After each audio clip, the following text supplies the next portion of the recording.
नमस्कार दोस्तों, स्वागत है आपका स्टॉकल के नए एपिसोड में। और आज बताऊंगा आपको how to read a quarterly report. But उससे पहले, did you know that a quarterly report can directly have an impact on a company's stock price? A quarterly report, जैसा कि आप सोच सकते हैं, is issued by each company once every 3 months. For this month, यानी कि December, the quarterly reports will be out in a few weeks' time, sometime in January. So here are 5 quick steps or factors on how to read a quarterly report so you can invest in the right company.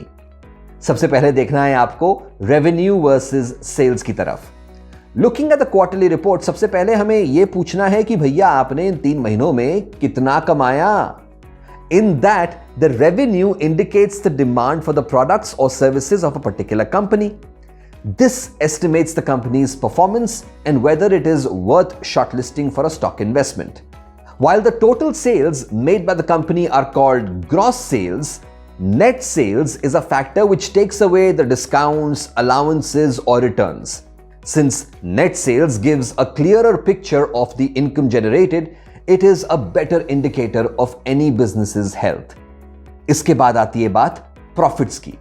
Once we've been introduced to a company with a good performance, drawing a baseline with its profits becomes important. Operating profit. The bottom line, after all, is how well is the company earning, right?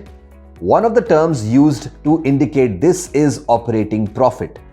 Operating profit takes into account net sales, which we saw earlier, minus the operating expenses such as salaries, utility bills like rent, electricity, office expenses, license costs, research and development, legal charges, etc. To test the credibility of these profits, we can look at factors such as margins and interest on debt. For most businesses, an operating margin above 15% is considered good. Having said that, terms of margin like EBIT या EBIT don't consider the interest due on debts or even the taxes. This is where net profit becomes the most sought after term in a quarterly report. It shows how much a company earns in hand and is ubiquitous term in cash flow statements, balance sheets or income statements. इसके बाद बात आती है earnings per share की, EPS. Now if you're wondering how this benefits you, then this is where it boils down to your earnings per share. EPS is the net profit dividend by the outstanding shares, which means more the EPS, more earnings allocated per shareholder. This is the same term used to understand a company's dividend payout ratio as well. On similar lines, a price to earnings or the PE ratio can also be used for a relative valuation over other companies.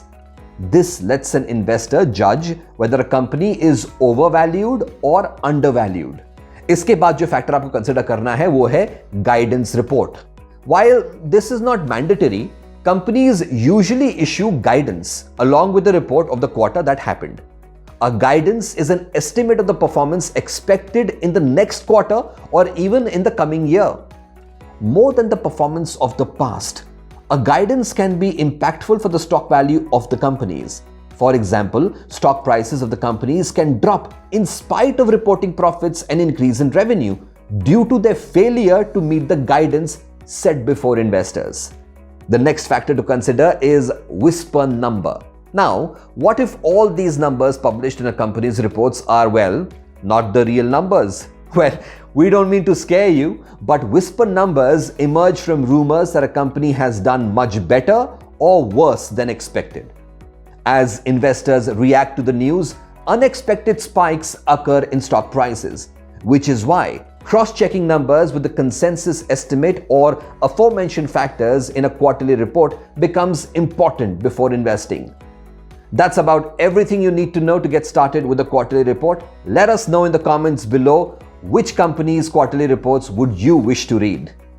Don't forget to invest in the US stock market. Download Stockle from iOS and the Google Play Store. Thanks for watching. Take care.